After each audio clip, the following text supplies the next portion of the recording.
All right, Sci-Fi Express Lane, Jeff Carroll. I don't know how to say this, anything other than that. Let me just say I'm an original creator. All right. I used to say I had an L. Ron Hubbard complex because I wanted to write stories so powerful I would get people to believe that they're real, like he did with Scientology and all his little Dianetics actions. But now I'm feeling like a John Henry of writing. You know, remember John Henry? He was the guy who worked on the train tracks, and he battled a steam engine track layer, right? And he actually beat the machine. So I feel like that because today I want to talk about AI. You know, AI and its impending takeover. This threat, the threat of AI destroying life as we know it for creative people, and why I don't feel threatened. Right? I know it exists. You know, I actually use AI Grammarly, right? You know, to tighten up my punctuation and grammar, but I still don't think it replaces editors. And I know a lot of people use AI for editing, and it's great, and you can get it out. But I still don't think it replaces editors, and I'll tell you why. Right? So now,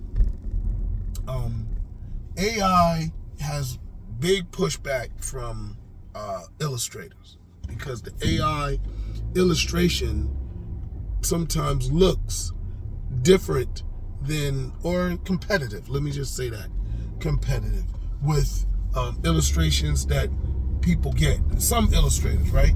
Because there's all levels of illustration. So some illustrators are way better than anything that AI could ever do, and then there's others that are not as good, right? So it threatens them all, and whether the level of artistry or not, it's going to impact them, right? You want a Spider-Man, you go on AI, you ask them for that Spider-Man, and there's, I guess, AIs that can do it, right? I had an artist try to do sequential pages for me, and he couldn't get it done, and he tried to sneak it like it was his stuff, because I only paid for human illustrations, and he tried to sneak in some AI bull crap, and I was like, oh man, I can tell this is AI. It was not, first of all, it's not even good enough, you know, and the character don't look the same from panel to panel. So my son said it was an error in his prompt writing, and the more detailed you get with prompt, and better you get with prompting, it'll be able to figure that out in the future. And I get it, it may very well be able to do that, right? But not yet. All right, so now they came up with AI invading music, right? Supposedly Timbaland signed an AI rapper, a rap artist who's all AI. You know, whoever is right, because AI don't write prompts, so whoever's writing the prompt is making music that they then, you probably use voices from whoever, because that's been out, right? So that's not even AI, but that's just technological developments. So they got the rappers, a voice doing it. You can get the music done on the internet, or not internet, by apps, and now it's writing the rap. And it's probably doing it the same way that the AI visual illustrations were, and that's taking from existing artists and putting it in there. So you may hear something that Common might have said, a metaphor that Rakim might have said in these raps, right? For me, I get it. People don't listen to old school hip hop, and it's too hard to remember everything that's out, especially with album cuts, right? So could AI fool me and say something that somebody else said, and I think AI said for the first time? Yes. But two things, AI do tell on itself. So there's no way the AI is going to use something and not know where it got it from. So you just put that in there, and maybe those artists get paid for the sampling or the use of their metaphor, their line, or whatever they said. And then two, it's just it's personal taste. I don't know an AI stand-up comedian can beat a regular comedian in a snap battle. Could an AI comedian beat Michael Blackson? I doubt it. Are you kidding me?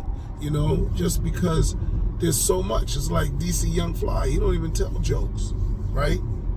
But he comes up there and he does something wild and different that vibes with the people. Could AI do that? No. So now they also have a publisher. My friend just told me this weekend, a publisher is publishing a book that somebody used AI to write. And I'm like, yo, I've actually had AI. I wrote my bio, and then I ran it through ChatGPT and said, make it more epic, and it changed some verbs, and it sounded more theatrical with just really the verb changes. And I had to go back and change some stuff, but I don't see AI writing something on its own. It's all in the prompts. Like I wrote my whole bio because that's all the information. You know what I'm saying? The dates and all that information. So AI didn't do anything except assemble and reconfigure my ideas. So could an AI assemble in somebody else's ideas? Yeah, no doubt. Maybe that's what editors do. They say, oh, you got too many characters. Say this differently. You're saying this the same way over and over. Some people haven't had good editors and think all editors do is correct grammar. But a real editor is going to give you opinions on the energy and the emotion and the telling of your story. So that, to me, I don't think I don't think AI will be able to do. Now, could it write a story for you based on your prompt? Yes. Could it correct the grammar in your story that you wrote? Yes. But I don't think it will be able to adjust it to make it appealing to other human beings. You can say write like Stephen King all you want, but AI is not going to pick up on the timeliness or the overuse of a particular verb or adjective or push you to think of a new way to say this or that. Right now, I don't think so.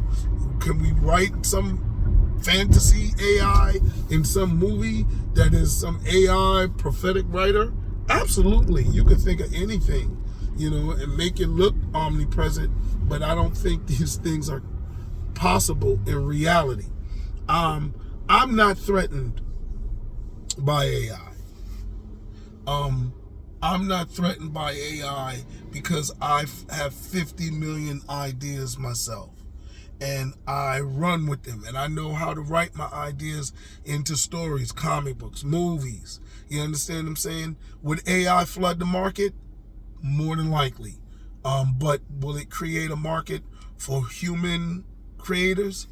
Possibly. There's going to be the AI channel, and then there'll be a human created channel. I think that same thing is going to happen with illustrations, there'll be a group of people that don't really care. AI is doing stuff in movies, and I go to the movies I can't really tell. You know what I'm saying? I remember when Neo jumped and flew around the world in the Matrix, or he was in that the big scene where he was fighting all the Agent Smiths in the park. And I noticed that was really digital and animated, and I think that's what AI can do. But I think even AI can be more realistic than that, because the CGI and the AI can work together in different ways. But I still don't think, when we're talking about overall creativity, I think if illustrators would work with writers and create their own characters, wouldn't be nothing for AI to steal, because AI doesn't create new characters. The people with the prompts do. Give me a Superman with yellow boots and orange this and this and that and a shield instead of this, and now you're creating your own character, which is the same way people create characters. So for that, I don't see a big deal. I don't see a challenge when that happens, because as a creator, you're already going up against other people's creations. You understand what I'm saying? So I don't care if you can create 500 ideas, 500 prompts, a story a day, but I'm still going to compete with you because my story is one of the other stories that's out there. So I get the frustration with AI or the threat to AI, but when you start to think about it, what is the threat? You understand? We got too many channels. The cream is going to rise to the top, and that's always been the case, right? I mean, I try to run down lanes that's less crowded and try to think of stories that people or comics that, you know, comic stories that I don't see a lot out there. I'm doing spoofing now. I did cyberpunk and stories with like multicultural background, and then that they had like Tales from the Crypt, funny endings, whatever. My story, the Ass Doctor, is one of those. I don't see AI doing that, but AI isn't going to do it. Somebody's going to do it, and they're going to use AI to do it. So again, I'm not competing with AI. I'm competing with that dude, and I compete with people all the time, or I'm in comparison, whatever you want to call it. We come out in lump sums. They're not going to put me out of business because there's other people that already do stuff that I'm being compared to, and whatever. You understand? So again, I don't think that's the situation. All right. Well, whether it's music, whether it's film, whether it's writing, you know, I still recommend editors to people. You need an editor. You understand? You don't need just a proofreader. So get Grammarly, get a ChatGPT, correct all the grammar in it, and then give it to some beta readers. Give it some experienced readers that can give you opinions on the flow of your story. You are writing for other humans. You're not writing for computers. So anyway, that's my opinion. I ain't going to try to drum it down. I think, you know, AI threatens people that ain't that creative. You know, AI threatens people that draw Superman and Spider-Man and don't have an idea of how to think of a new character. I don't have any Spider-Man or whatever in the back of my booth, and I sell. You know, again, it's easier to sell when you're selling something familiar, but it's a challenge to make my stuff familiar. All right? So that's my opinion. Give me yours. Like, share, subscribe, and comment. Jeff Carroll, Sci-Fi Express Lane. Probably this is AI post number 4 or 5. I'm probably going to be doing AI posts forever. You all right? Because it's a thing. All right. Talk to y'all later. Peace.